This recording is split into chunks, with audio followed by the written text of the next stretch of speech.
शरीर में बहुत पीड़ा है, भूख लगती है, संसार में फलों से लदा हुआ ये संसार है, लेकिन मैं इस फल को खा नहीं सकता।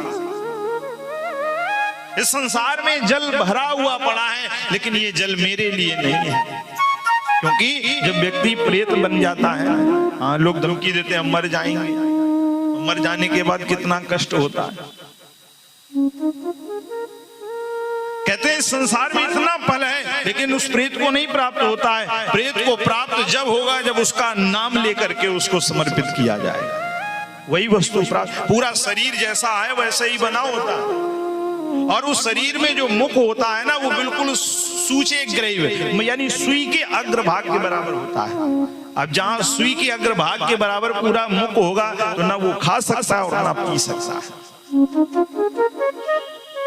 समझ लीजिए एक दिन की भूख प्यास आदमी को क्या कर देती है। कहते हैं 2 दिन की यदि भूख हो तो वो चोरी करने पर मजबूर कर देती है, और यदि 10 दिन की भूख हो तो कहते हैं वो किसी न किसी को मारने पर भी मजबूर कर देती है। आज भूख प्यास से व्याकुल होता है, कहता है भैया इस प्रेत की देह में बड़ी वेदना है, आप कृपा करें मेरी इस वेदना को दूर कर दें। गोकर्ण जी महाराज कहते हैं ठीक तुम चिंता मत करो, सुबह मैं प्रातः काल देखता हूं। चला गया, प्रातः काल उठे, संध्योपासन किया, और कहते हैं इतने तेजस्वी थे गोकर्ण जी महाराज ने कि अपने मंत्रों के प्रभाव से भगवान सवित्र सूर्य नारायण के रथ को ही रोक दिया। गोकर्ण स्तंभनम चक्रे सूर्य वेग से वही तदा, भगवान सूर्य नारायण की उस रथ को रोक दिया। बोले भगवान मैं अपने भाई की मुक्ति का साधन जानना चाहता हूं, कैसे उसकी मुक्ति होगी। भगवान सूर्य नारायण प्रसन्न हो गए, और सूर्य नारायण भगवान ने कहा कि श्रीमद भागवतान मुक्ति ही सप्ताह वाचनम कुरु, श्रीमद् भागवत कथा का सप्ताह आयोजन करो, निश्चित ही तुम्हारे भाई का प्रेतत्व नष्ट हो जाए। कहते हैं सुंदर तैयारी की गई गोकर्ण जी महाराज ने। कहते हैं कि कथा का दिव्य आयोजन हुआ। अब धुंधकारी का आवाहन किया गया, लेकिन धुंधकारी आता कैसे? धुंधकारी जैसे ही कथा में आया तो अब कथा में कैसे आ सकते हैं?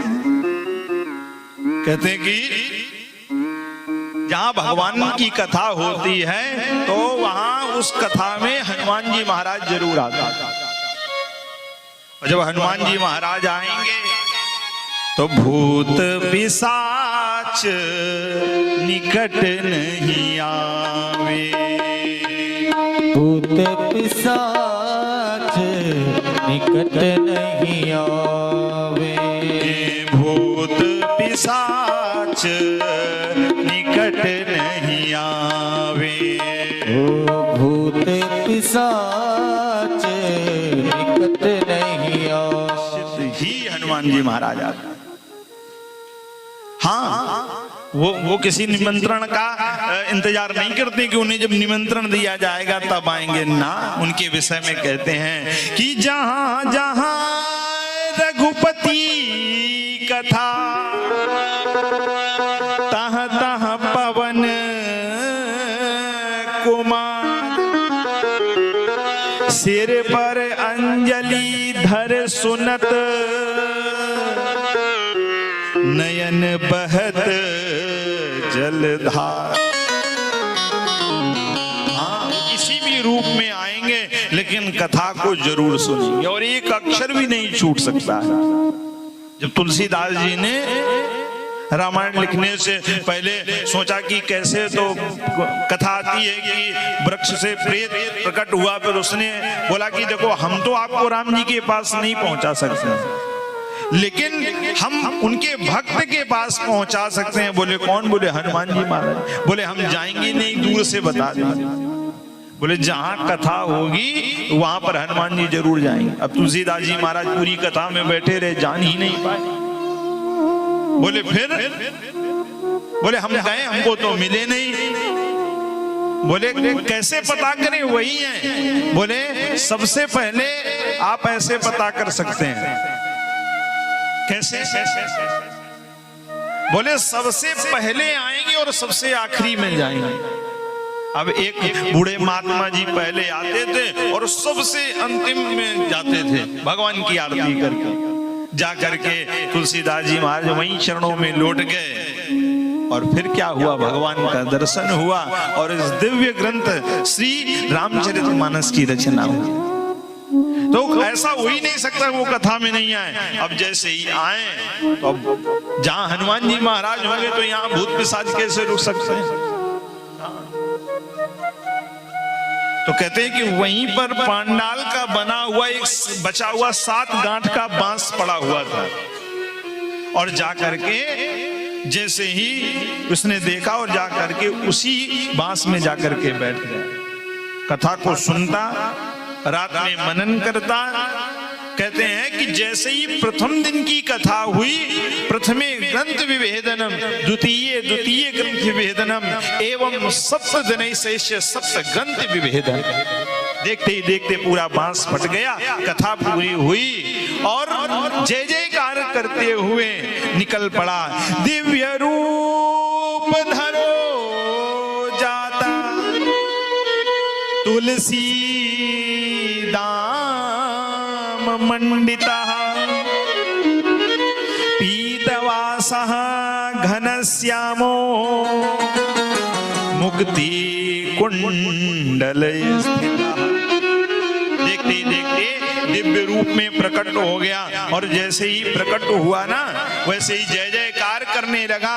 बोलिए श्रीमद् भागवत महापुराण की जय हो। जय जयकार करने लगा। व्यास जी महाराज की जय हो। और कथा हुई और सब विमान आया और उसी विमान पर बिल्कुल भगवान के सदृश दिखने लगा धुंधकारी।